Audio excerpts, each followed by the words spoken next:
नमस्कार, स्वागत है आपका ईटी नाउ स्वदेश पर। मैं हूं आपके साथ पूजा त्रिपाठी और आप देख रहे हैं गुड मॉर्निंग स्वदेश। आगे हम बात करेंगे ग्लोबल मार्केट से किस तरह के क्यूज मिल रहे हैं, साथ ही साथ खबरों वाले शेयर्स पर फोकस करेंगे और कमोडिटी मार्केट और ब्रोकरेज रिपोर्ट का भी पूरा एक्शन एक एक करके आपके सामने लेकर आएंगे। शुरुआत सबसे पहले एशियाई बाजारों से कर लेते हैं और यहाँ पर संकेत काफी कमजोरी के दिखाई दे रहे हैं। गिफ्ट निफ्टी लाल निशान में है, 22,560 के आसपास कारोबार कर रहा है। गिफ्ट निफ्टी 550 के नीचे इस वक्त कारोबार कर रहा है गिफ्ट निफ्टी। और बाकी मार्केट्स में भी देखेंगे तो वहां पर भी लाल निशान में ही कारोबार हो रहा है। निकाई में सबसे ज्यादा गिरावट है। जापान के बाजारों में करीब 900 अंकों से ज्यादा की गिरावट वहां पर देखने को मिल रही है। कोरिया के बाजार 1% से ज्यादा नीचे हैं। चीन और हांगकांग के बाजारों में भी कमजोरी के साथ कारोबार हो रहा है। तो सभी जो इंडाइसेस हैं एशियाई बाजारों में वो लाल निशान में कारोबार कर रहे हैं।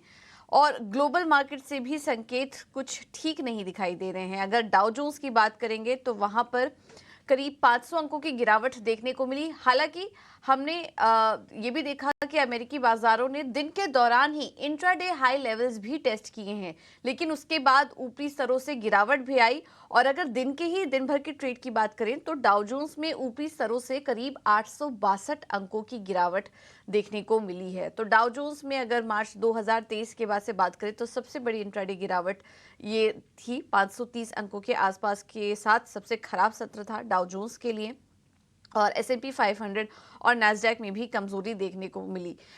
वजह काफ़ी सारी थी। पहले तो ये था कि ब्याज दरों में अब जो कटौती की बात की जा रही थी, अब उसकी संभावना काफ़ी ज़्यादा कम हो चुकी है, क्योंकि एक के बाद एक फेड ऑफिशियल्स के जो बयान आ रहे हैं वो जल्दबाजी में नहीं है फिलहाल ब्याज दरों कटौती को लेकर।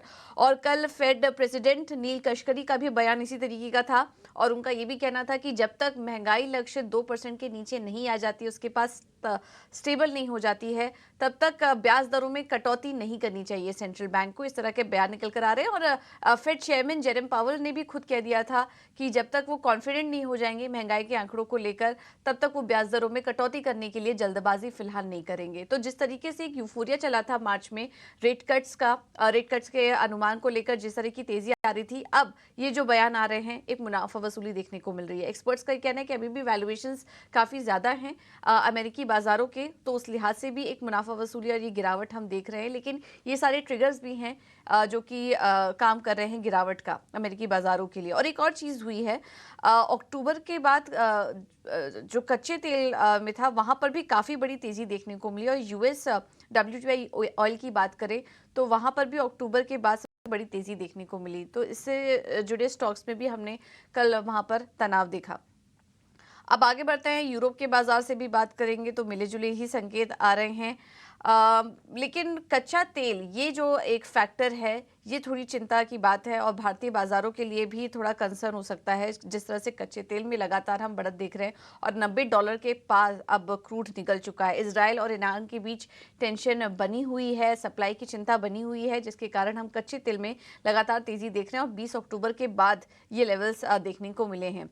तो कच्चा तेल से तो खराब संकेत ही हैं। इसके अलावा मार्च जॉब रिपोर्ट के भी आंकड़े आने वाले हैं यूएस में, इसको भी मार्केट काफी क्लोजली वॉच कर रहा है। उसके पहले हमने देखा बॉन्ड यील्ड्स 4.3% के आसपास स्टेबल नजर आए।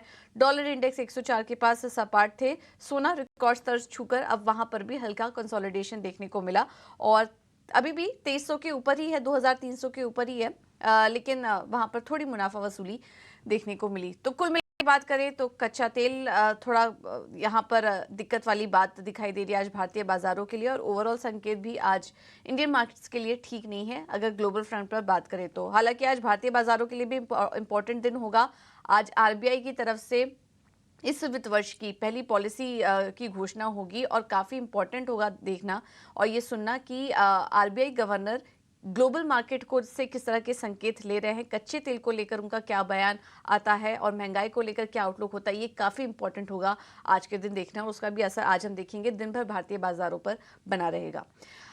चलिए, ये तो बात हुई ग्लोबल मार्केट्स की, लेकिन अब एफआईज और डीआईएस के आंकड़े भी एक बार देख लेते हैं और यहाँ से भी संकेत कमजोरी के हैं। इंडेक्स ऑप्शन अगर देखें तो वहां पर बड़ी खरीदारी का आंकड़ा है 90,860 करोड़ का, लेकिन कल एक्सपायरी का भी दिन था, निफ्टी एक्सपायरी का, इस वजह से भी हम आंकड़ा इतना बड़ा देख रहे हैं। इसका एनालिसिस आगे डिम्पी करेंगे हमारे लिए। लेकिन बाकी आंकड़े देखें कैश मार्केट में तो एफआईज ने बिकवाली की 1136 करोड़ की। और कल डीआईएस की तरफ से भी बिकवाली का आंकड़ा आया कैश मार्केट में, और 890 करोड़ की बिकवाली उनकी तरफ से हुई है। इंडेक्स फ्यूचर में 754 करोड़ की बिकवाली हुई है, लेकिन इंडेक्स ऑप्शन अगर देखेंगे तो काफी बड़ी खरीदारी यहाँ पर एफआईआईस करके गए, करीब 90,860 करोड़ की। तो इस आंकड़े को आज के लिए कैसे रीड करें, और आज इतने सारे इवेंट्स में जिस तरीके के क्यूज मिल रहे हैं, इसको देखते हुए आज भारतीय बाजारों में क्या करना चाहिए, क्या लेवल्स इंपॉर्टेंट होंगे, ये बताने के लिए हमारे साथ डिम्पी कालरा जुड़ चुके हैं फोन लाइन पर। Dimpy, good morning. बताइए, काफी बड़े बड़े इवेंट्स हैं, इंपॉर्टेंट इवेंट्स हैं आज भारतीय बाजारों के लिए, क्या करना चाहिए आज इंडियन मार्केट्स में? गुड मॉर्निंग पूजा। इन्हीं इवेंट्स की मार्केट भी आज वेट करेगा, और इससे पहले तक मार्केट ने अपनी जो पोजीशनिंग करनी थी वो काफी हद तक कर रखी है। सिस्टम में से काफी सारे शॉर्ट्स को हटा दिया है। ये शॉर्ट कवरिंग जनित रैली है जो मार्केट के अंदर आई है। आपको देखिए ध्यान होगा एक चीज का, हमने आपको कई बार ये बोला है कि आप शॉर्ट ना करें मार्केट के अंदर। आपको ये बात भी बोली थी कि आप एवरेज मत करें, सिर्फ होल्ड करके रखें पोजिशन को, तो आपको एक बड़ा रिवॉर्ड मिल जाएगा। देखिए आप 21,800 से चलते चलते आज 22,500, 550, 600 तक भी आ गए हैं। फ्यूचर्स में तो हम 600 भी आ चुके हैं। कुल मिला के कहने के मतलब है कि 600-700 पॉइंट का पर लॉट का गेन आपको अगर 18 ऑफ संदेश देखा होगा तो आपको मिला होगा। और same with bank Nifty. Bank Nifty हम 40,000 के आसपास चल रहे थे, और वहां से क्या स्मार्ट रिकवरी करके मार्केट 48,000 के ऊपर कल क्लोज करके गया है, और हम ऑल टाइम हाई से भी बहुत दूर नहीं है। आज सामने ट्रिगर खड़ा है आरबीआई पॉलिसी का, कुछ भी फेवरेबल आ गया तो आज में ऑल टाइम हाई भी लग सकता है। अब आप बोलेंगे आज तो गैप डाउन होगा तो ऑल टाइम हाई लगने के चांसेस क्या है?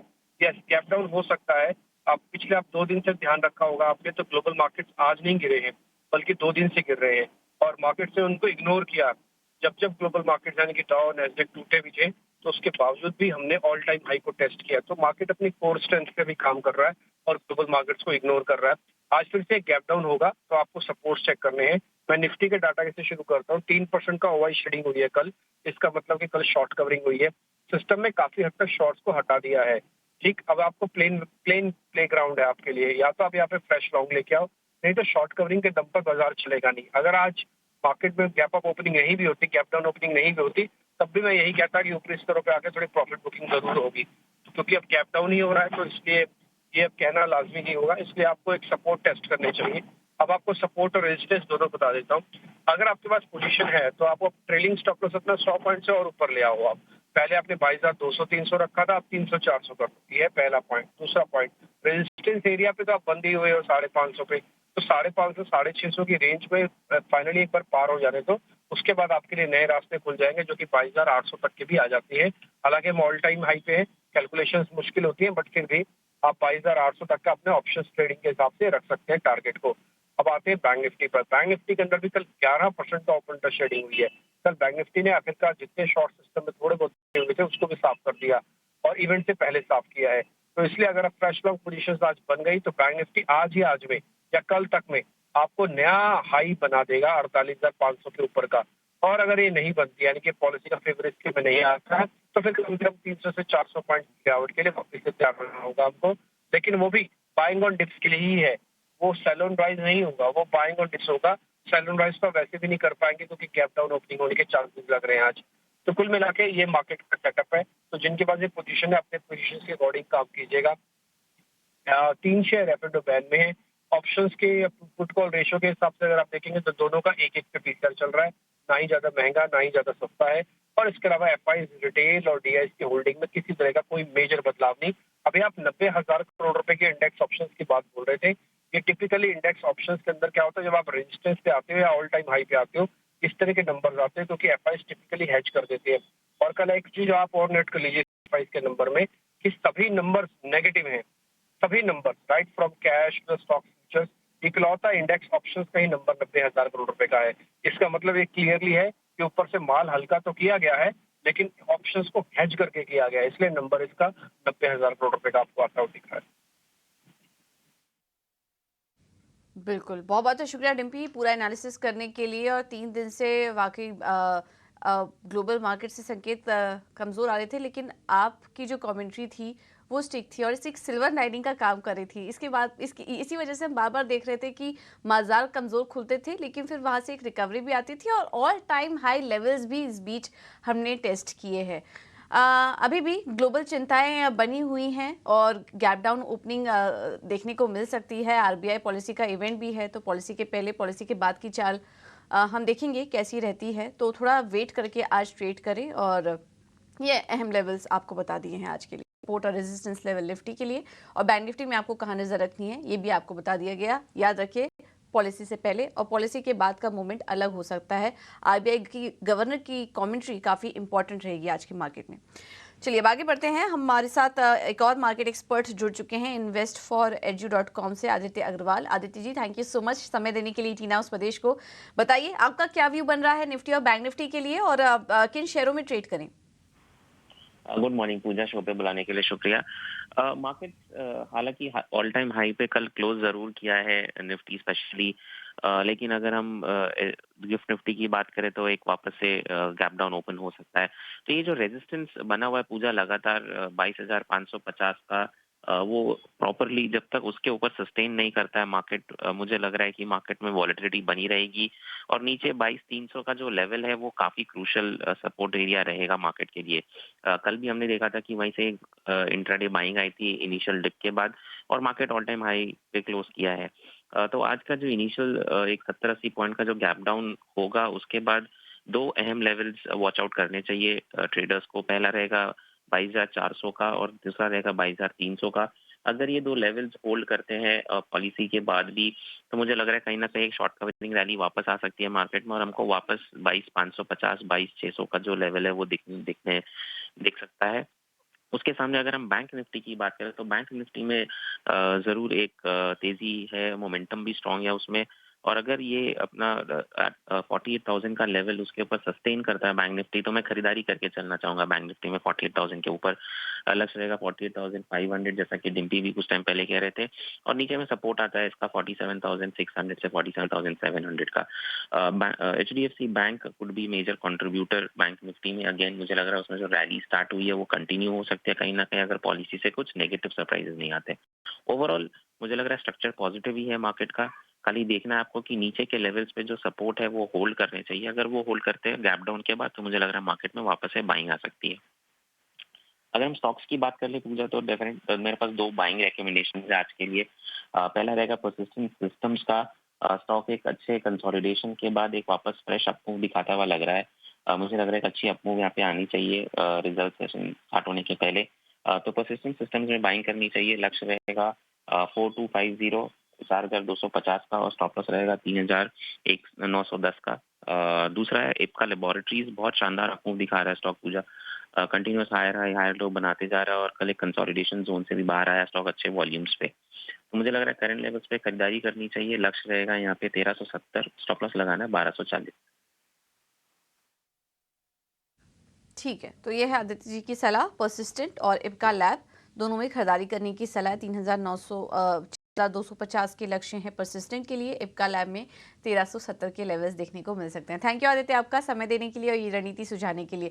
तो ओवरऑल आज हम अगर बाजार पर बात करें तो सेटअप पॉजिटिव ही नजर आ रहा है। थोड़ा बहुत करेक्शन आ सकता है, आरबीआई की पॉलिसी पर नजर रहेगी, लेकिन ओवरऑल मोमेंटम जो है सेटअप पॉजिटिव नजर आ रहा है आज भारतीय बाजारों। क्विकली बात करते हैं खबरों वाले शेयर्स की। शरद हमारे साथ जुड़ चुके हैं। शरद गुड मॉर्निंग, बताइए सबसे पहले Q4 के जो बिजनेस अपडेट आ रहे हैं उससे शुरुआत कीजिए। जी बिल्कुल, Q4 की अपडेट्स में जो है बजाज फाइनेंस फोकस में रहेगा, और जो ऑपरेशनल अपडेट आए हैं बहुत स्ट्रॉन्ग आए हैं। कस्टमर फ्रेंचाइजी ले लीजिए, यहाँ पे एक अच्छी ग्रोथ आई है ईयर ऑन ईयर बेसिस पे। वही नए लोन जो देखे तो यहाँ पे भी जो है लगभग 4% का ग्रोथ आया है, और AUM देखे ये बढ़ गया है 34% पे। तो ओवरऑल जो है strong set of operational numbers आए। वही इंडसइंड बैंक के कहेंगे तो लार्जली इनलाइन आए हैं, उतना भी स्ट्रॉन्ग नहीं आया है। यहाँ पे नेट एडवांसेस और डिपॉजिट्स तो 10% के ऊपर दोनों साइड गए हैं ईयर ऑन ईयर बेसिस पे। हालांकि जो उनकी कासा नंबर्स है वहाँ पे थोड़ी सी डिटोरिएशन ज़रूर आई है सिक्वेंशियल बेसिस पे। बंधन बैंक के लेकिन देखें तो ऑपरेशनल नतीजे बहुत स्ट्रॉन्ग आए हैं।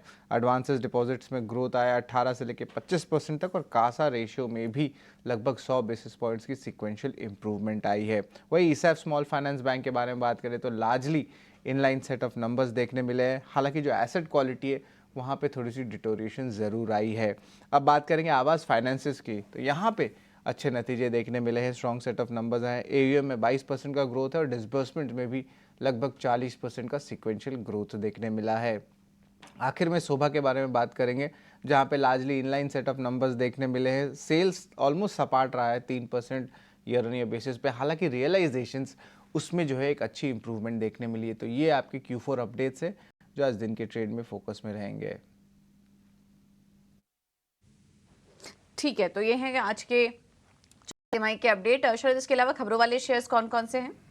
जी बिल्कुल, खबरों वाले शेयर्स में फोकस करेंगे तो सबसे पहले प्रेस्टीज एस्टेट प्रोजेक्ट्स आता है। यहाँ पे उन्होंने एक इंपॉर्टेंट एक्विजिशन बैंगलोर के लैंड में की है। 450 करोड़ का इन्वेस्टमेंट है, लेकिन वो एक्सपेक्ट कर रहे हैं कि जो ग्रॉस डेवलपमेंट वैल्यू आएगा इस रेसिडेंशियल प्रोजेक्ट का वो 4500 करोड़ हो सकता है। हीरो मोटोकॉर्प भी फोकस में रहेगा। यहाँ पे थोड़ी सी नेगेटिव डेवलपमेंट आई है। टैक्स डिमांड नोटिस आया है इनको 605 करोड़ रुपए का, तो स्टॉक में जो है थोड़ी सी जो है सेलिंग प्रेशर भी आ सकती है।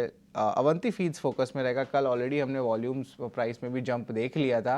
कंपनी अनाउंस की है कि जो ट्रायल प्रोडक्शन है उनके नई श्रिम्प प्लांट आंध्र प्रदेश की वो शुरू हो गई है मार्च में, तो यहाँ पे ज़रूर स्टॉक को फोकस में आज भी रखेंगे। नेस्ले को भी एक राहत मिली है NSRDA से। जो मैगी नूडल्स के जो केस चल रहा था अब उसको डिसमिस कर दिया गया है। उन्होंने पहले जो आर्बिट्रेशन प्रोसीडिंग्स में वो मांग रहे थे कॉम्पनसेशन लगभग 640 करोड़ रुपए का, अब वो रद्द हो चुका है। तो एक टाइप से रिलीफ कहेंगे नेस्ले को मिला है। सेलो वर्ल्ड भी फोकस में रहेगा। जो ग्लास मैन्युफैक्चरिंग फैसिलिटी है राजस्थान में उसको कमीशन कर दिया गया है, और जो ग्लास वेयर के जो फर्नेस है जो पूरे कमीशन को स्टार्ट करती है वो पहले तिमाही वित्त साल 2025 से स्टार्ट होने वाला है। आईओएल केमिकल और फार्मा भी फोकस में रहने वाला है। जो यूरोप की मेडिकल अथॉरिटी होती है उन्होंने एक टाइप से अप्रूवल दे दिया है मसल रिलैक्सिंग ड्रग को लेके, तो स्टॉक के लिए पॉजिटिव रहेगा। एक इंटरेस्टिंग स्टॉक मैं आपको बताता हूँ, वो है राशि पेरिफेरल। इसका मार्केट कैप आप देखें तो सिर्फ 2200 करोड़ के पास है, लेकिन इंटरेस्टिंगली कंपनी को 2 बड़े ऑर्डर आए NMDC के डेटा सेंटर से, और ये जो ऑर्डर का कंबाइंड वैल्यू है वो लगभग 1511 करोड़ रुपए का है। तो आप सोच सकते हैं ऑर्डर और जो मार्केट कैप है उसमें लगभग 75% का मार्केट कैप का तो ऑर्डर ही मिल गया है। तो इस स्टॉक को भी अपने रडार में रखिएगा। और आखिर में सिप्ला भी फोकस में रहेगा। 6 फॉर्म 483 ऑब्जर्वेशंस आए हैं उनके पातालगंगा के प्लांट पे। थोड़ी नेगेटिव ज़रूर है, लेकिन उतनी भी नेगेटिव नहीं है, क्योंकि ये प्लांट से कम आप कह सकते हैं सिर्फ 5% तक का ही रेवेन्यू कंट्रीब्यूशन आता है। तो ये अमाउंट जो है ऑफ कोर्स थोड़ा छोटा है, बट नेवरदलेस एक नेगेटिव डेवलपमेंट ज़रूर है। तो ये सारे स्टॉक्स हैं जो आपके आज रडार में होने चाहिए। यहाँ पे हलचल देखने मिल सकती है। बिल्कुल, बहुत बहुत शुक्रिया शरद आपका पूरा एनालिसिस करने के लिए सारी खबरों का। तो ये कुछ स्टॉक्स हैं जिन्हें आप अपनी रडार पर रखिए। सिप्ला, राशि पेरिफेरल्स जैसे स्टॉक्स आज फोकस में रहेंगे दिन के ट्रेड के।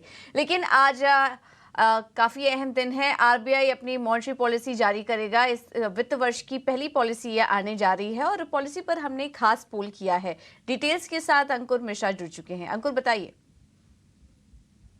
जी, आपसे कुछ ही देर में रिजर्व बैंक ऑफ इंडिया के गवर्नर शक्तिकांता दास मॉनेटरी पॉलिसी के जो नतीजे हैं उनकी घोषणा करेंगे, और जो निगाहें रहेंगी वो रहेंगी कि क्या इस बार जीडीपी के फोरकास्ट में कोई बढ़ोतरी होती है, क्योंकि जो कमेंट्री है वो काफी पॉजिटिव आई है, न सिर्फ आरबीआई तरफ से बल्कि आप अगर इंटरनेशनल पैरामीटर्स पर भी देखें तो भारत के जो ग्रोथ फोरकास्ट है वहां पर बढ़ोतरी हुई है पिछले कुछ महीनों से।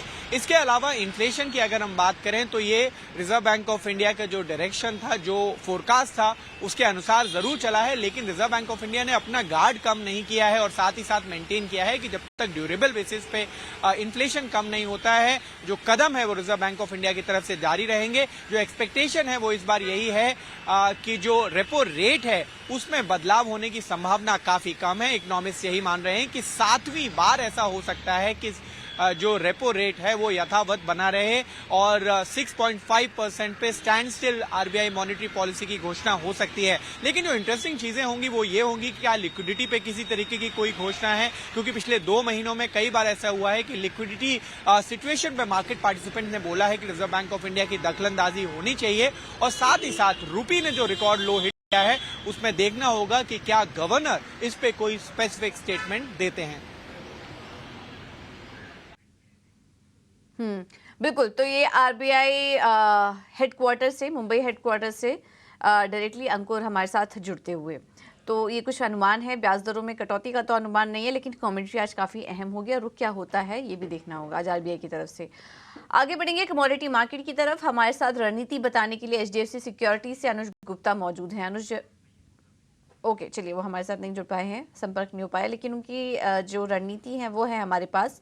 अगर सोने चांदी की बात करेंगे तो उनको प्रेफर्ड बेट इस वक्त चांदी में दिखाई दे रही है, खरीदारी करके चलिए 80,300 के लक्ष्य के लिए। कॉपर में भी तेजी करने की सलाह है, 804 के लक्ष्य के लिए स्टॉप लॉस होगा 788 का। और क्रूड में बिकवाली करने की सलाह वो दे रहे हैं, ऊपरी स्तरों से थोड़ी मुनाफा वसूली आ सकती है।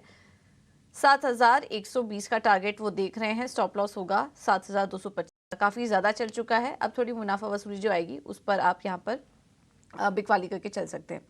कुछ और भी ट्रेडिंग आइडियाज बात करें इक्विटी मार्केट से तो फिनवर्सिफाई की तरफ से जो कॉल्स हमें मिल रही हैं उसमें पहला है ट्रेंड, खरीदारी करने की सलाह। कल शानदार तेजी देखने को मिली थी स्टॉक में और पिछले कुछ दिनों से चल रहा है ये स्टॉक। 4,130 के लेवल्स के लिए आप अभी भी तेजी करके चल सकते हैं, स्टॉप लॉस होगा 3,948 का। और दूसरा कॉल है इनका टाटा मोटर्स पर, यहाँ पर तेजी करने की सलाह दे रहे हैं, 1100 का होगा लक्ष्य, स्टॉप लॉस सुझा रहे हैं 985 का। कोटक सिक्योरिटीज की तरफ से इंडसइंड बैंक में वो तेजी करने की सलाह आई है उनकी तरफ से और टारगेट वो देख रहे हैं 1660 का, स्टॉप लॉस होगा 1490 का। लीड रिसर्च की तरफ से हमें जो कॉल्स मिल रही हैं उसमें है पहला टाटा एलेक्सी, खरीदारी करके चलिए, टारगेट होगा 8350 का, स्टॉप लॉस 7850 का। और टेक महिंद्रा में भी तेजी करने की सलाह है, 1330 के लक्ष्य वहां पर देखने को मिल सकते हैं, स्टॉप लॉस है 1250 का। शेख खान की तरफ से जो कॉल्स हमें मिल रही हैं उसमें कोटक महिंद्रा बैंक उन्हें अच्छा लग रहा है, 1775 का लक्ष्य होगा, स्टॉप लॉस 1736 का। और ट्रेंड इन्हें भी पसंद आ रहा है आज तेजी करने के लिए, 4075 के लक्ष्य के लिए। तो ये सारे स्टॉक्स हैं जिन पर कि आज फोकस रहेगा। सभी कॉल्स में आज हम देख रहे हैं कि खरीदारी करने की सलाह हमारे एक्सपर्ट्स की तरफ से आ रही है। चलिए फिलहाल इस शो में इतना ही, लेकिन आप बने रहिए हमारे साथ क्योंकि मार्केट पर चर्चा आगे भी जारी